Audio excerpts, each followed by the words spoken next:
are you? Hi. I'm kind of like everybody, probably.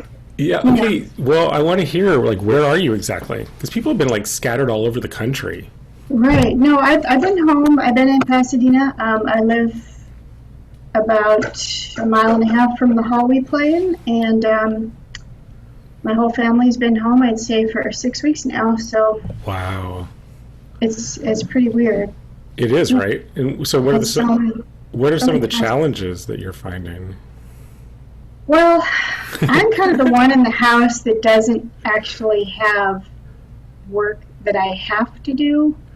Because every concert, got canceled. I had concerts every week of March, April, some of May, and they're just all gone. They're just gone, yeah. Everything is gone, and so I kind of have had to artificially make some type of plan for myself so that I don't go insane or get too down, because it's right. When am I ever going to play the violin again? I don't know. Right. Well, actually, I've been talking to some people about this too, and what playing music means to them as far as, like, they need an audience. Some people don't. Some people. So how do you feel about that?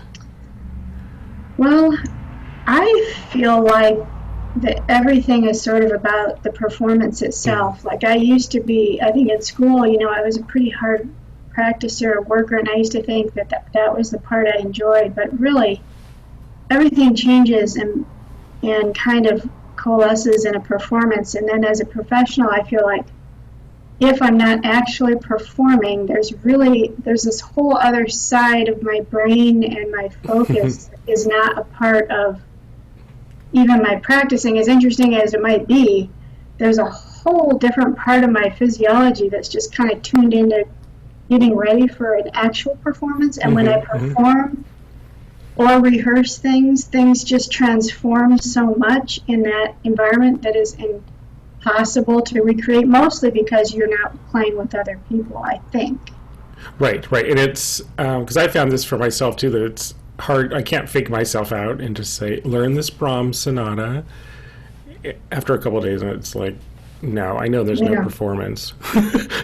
Yeah, I mean, I've been pretty good in the past about being able to keep myself even artificially stimulated so that I stay in shape, but it's still nothing like having the performance. And I don't know, I can't imagine. I'm trying to be like creative and think, well, what could possibly be done from home? And I'm kind of stumped.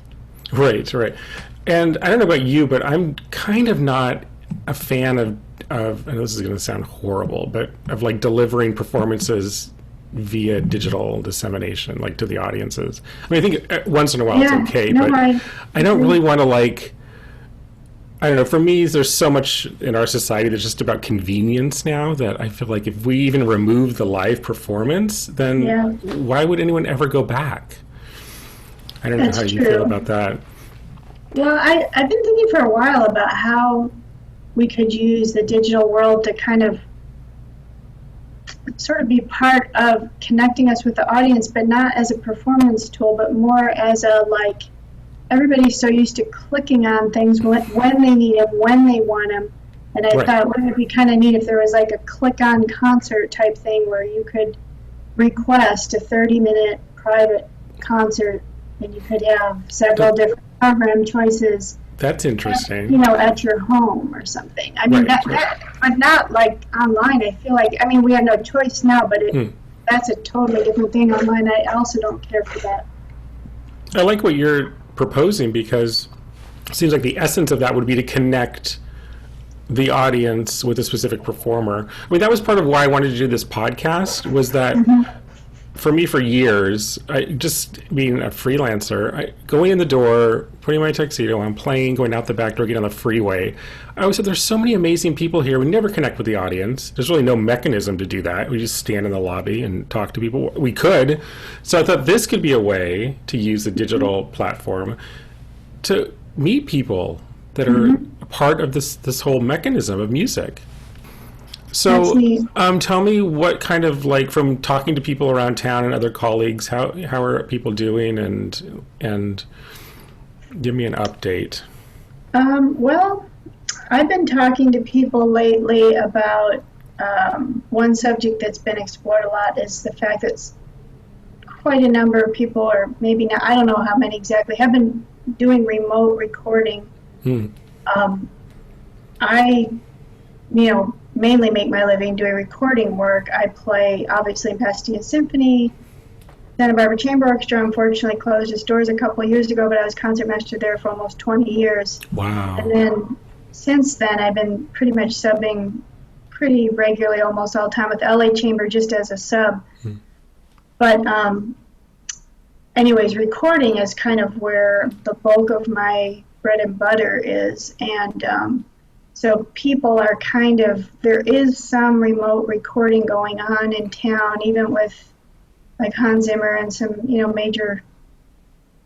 major composers, or they're experimenting anyways. So that's been a subject of a lot of discussion. So are you going for it? Are you going to set up a home studio? And I don't have the equipment. And I've heard various different things. From it costs several $1,000s to set up at least, to there's this mic you can get for $300 and you just need Pro Tools and whatever. But I don't think it's so easy. It doesn't sound easy, and it doesn't sound like the result or the product unless you're the only violinist recording your thing 20 times, which I think has been done. Right. Actually already, but it's kind of preposterous to think of playing in your own little bubble and then somehow putting that with all these other little bubbles and that they match at all. Right. Well, it's actually impossible. I mean, no one's really mentioning that, but well, maybe for 5 people. They're saying that it's really not the ideal. Everybody hates it, the engineers, everybody, but nonetheless, some of that is happening, and probably, depending on the project, it might work. But I'm not particularly like excited about going out and spending the money for all that and then just using it for a couple little. Right. That's what I'm with you on that. It's like, wait, I'm going to spend thousands of dollars. And one thing that I did to kind of justify that was I thought, I'll get the equipment because I don't know how to use it, which I've always wanted to know how to use. And I'm going to record my composition students because now they have a whole summer of doing nothing. So they're writing me solo viola pieces, and we'll do that. And then if someone calls and needs something else. But I'm with you. Also, just removing, still it's the same thing. We all loved music to be with people. So part of it is if I'm just going to be alone with the viola playing whole notes, I shouldn't say that, but what I mean. Then I could probably find something else to do. Yeah, that's kind of how I'm looking at it. I mean, I'm wondering how long will this go on? Maybe I have to figure something else out. But for now, it's I think I'd rather be, and I can get myself to practice stuff that I'm not performing. Pretty ambitious things even, but it's just kind of sad because it's never gonna be performed. So well, you never know. I mean, there's some things in works now, even with Pasadena. And I'm curious to hear about you. I mean, I'm fascinated by the composing aspect. I haven't done a lot of it. One of the reasons I always loved being a performer, a solo performer, which I did a lot more of, a long time ago, but I just love having the most possible creative ideas about how to put a piece together and shape it, interpret it. And I think that the ultimate would be composition. I mean, I used to write literature when I was little too. But sometimes I feel like our work is not as creative as I would like it to be more of the time. And I'm so envious that you have that. I'd love to hear about how you started doing more of that. Well, it was literally because of what you just said. I was sitting, when I was young, I just thought, I want to figure all this out. I want to participate in all of it. And then when I got to LA, half the time I was sitting there thinking, oh, I could have done this. I could have done this better. And why am I just sitting here with this viola? Right. But yeah, for me, it was always, I just wanted to know every aspect of music. So then, I went back and got a doctorate in composition. And then I noticed when I started composing, like seriously, that then everything expanded. My ear was better, and my musicality was better. I was hearing things in the music, understanding the form. That's a great point. Besides composing, what would be something that if you just pulled, I don't know, anything out of a hat, you would, like, would you be a conductor? What else has fascinated you? Well, sometimes I wonder about the conducting thing because I have an intuition about conducting. When I approach a piece, I study it so much, and I used to take many different editions and study them. I mean, I'm talking about like if I had a solo concerto somewhere, or if I was playing, whatever. I like, and I've been also just kind of trained, at least Santa Barbara Chamber Orchestra. I was in it almost 30 years, and I was concertmaster for almost 20 years. And Heiichiro Oyama, who was the music director, I played tons of chamber music with him, and just kind of was ingrained this kind of a way of just studying the score and really, really knowing the handing down of all the musical language through all the composers and what each marking meant at that time as a and I like to form an interpretation of things. That's the most fun part. And sometimes I do think of maybe conducting would be a way to be able to do that more often, but I don't know. So, as a concertmaster for so many years, tell us some things that we just don't know about the role of a concertmaster, or how you developed in that role. Well, I'll say one thing that most people, and I would say even most violinists that don't do this, really don't understand, if you do it in a very thoughtful way, is the amount of time and energy that goes into bowing a part. And even other string players, because eventually every once in a while I'll have to bow like an entire string section for something. And I realized, how different the viola parts are and the cello parts are. And, I just forget how much more notes we have, like complex rhythms and things. And again, it's not just as simple as mechanically what works best. It really needs to be based on a knowledge of the period and the articulation, what part of the bow works, and interpretation. It all comes down to the interpretation that you're trying to get. But anyways, I think very few people have any idea how many hours. It takes an astounding number of hours to bow something in that kind of a thoughtful way. And you just don't know until you have to do that, what kind of time is involved. That's one thing. And then they don't realize the pressure that when you get to the rehearsal, now suddenly all the violas are looking over at you annoyed. Yep. Yeah, no, it's a really important thing, I think, for the rehearsal to go well as well, because if everybody, for some reason, and I know what it's like when you sit in the back of a section too, it's like bowings are the only thing anyone's thinking about at all, it seems like. Like if they've got to get it perfect, and it's just so nice when you come in if it's done and that's all put together, and of course you might change one or two, but that's one thing I don't think people realize. And then, it's hard to be the one that has to make a decision when to leap.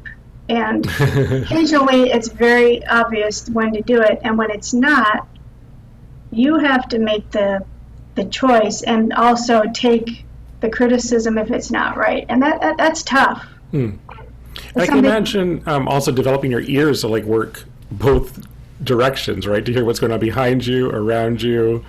Yeah, a lot of it also, frankly, is, and it depends, on the conductor and the orchestra, but the Santa Barbara Chamber Orchestra was an orchestra that moved a lot when they played together, but it was a very organic, kind of natural sort of physical movement. But the physical movement you have to kind of learn how to use. It's kind of like probably a little bit like conducting. Because you have to kind of know when to do something, when not to do anything, and what type of motion is helpful, and something that is extremely difficult, like let's say a final pizzicato that comes after 6 feet of breath. and when do you start that motion? And when is it better to do less? When is it better to do more? That takes a long time to figure out, and how to ask questions. Right, how to ask questions, and then how to deal. Well, I guess it wouldn't. I mean, Santa Barbara, you had such an amazing conductor, but in other freelance situations when the conductor can become also part of the problem.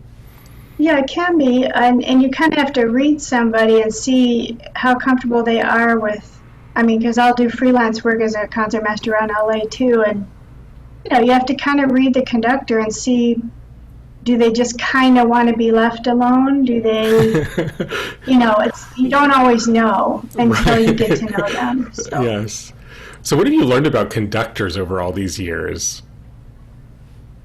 We could do a whole podcast on that. In my opinion, and I really enjoy playing with a lot of different conductors because I always learn something. And even when I'm not playing concertmaster, I often am thinking as a concertmaster, like, why is that motion so helpful to me, or what could make that motion more helpful, or is it the bowing that's the problem? You're always analyzing what the problem is.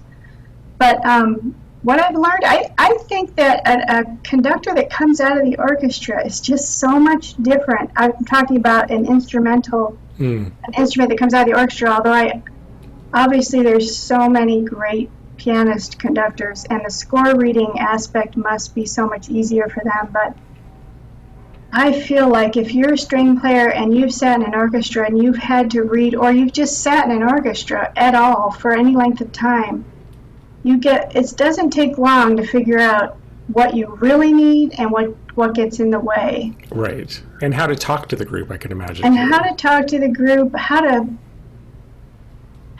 phrase on one of the orchestral instruments. It's very different when you're talking about phrasing with string players as opposed to wind players, but if you haven't played any of those things, it's hard for me to imagine, like, standing up in front of, I don't know, a bunch of accordions and telling them how to play, oh my God, an accordion choir. There would be no bowing problems. No. But there obviously are amazing pianist conductors, and probably more than any other instrument, but I find a real comfort level with somebody who has come out of the orchestra. I don't know why. It's almost like there's an unconscious communication that is physical because they've sat there. Mm-hmm. Yeah, and they went through it. That's interesting. Yeah. So I just know from my students actually that are trapped at home.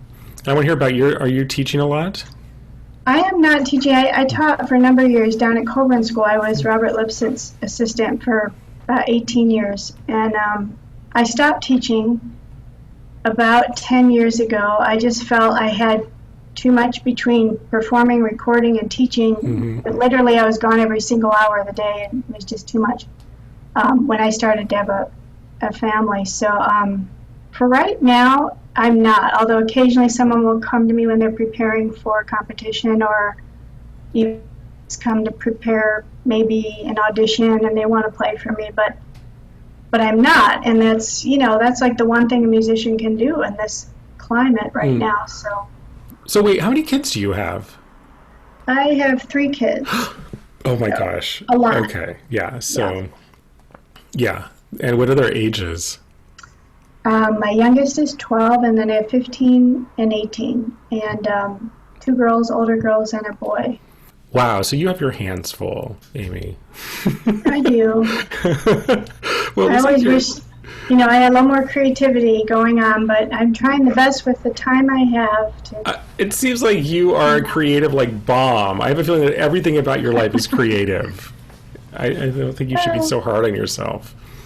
Thanks. I think we all just grew up that way, with music. Yeah, I think we're hard on ourselves from day one. We really are. Never stops. Well, and that's what I've been using this opportunity to just take that away, because I find myself doing that too, especially as I'm practicing. It's just like, can that voice just turn off for a minute? It's just like, attitude, out of time. No, don't. Yeah. And I have to force myself to just say, why don't you just play something and just play it, and whatever happens, happens, and then you can go back, and because no one's listening. But it's really hard. It's hard, and when you're learning something new or whatever, it's so hard to have the patience. It really takes time. It doesn't take like a lot of time, like on one day, but it takes time. It takes time for things to be learned, and That's the hard thing. Yeah. And I think we have kind of banked on the adrenaline and the, just that, right? The quick, yeah, because I noticed that too, that some part of my, like, I guess you were saying, mentioned this too, like, just something is not clicking when there's no, like, the concert's next week, you need to have this Brahms piano quartet ready. Yeah. Well, it would be ready. But Right. now, with no Right. concert looming, it's like, good luck. Yeah. Yeah. Oh my God. Well, Amy, it's been so good talking to you. You too. Well, thanks for being so creative and coming up with it. Alrighty. Bye. Bye.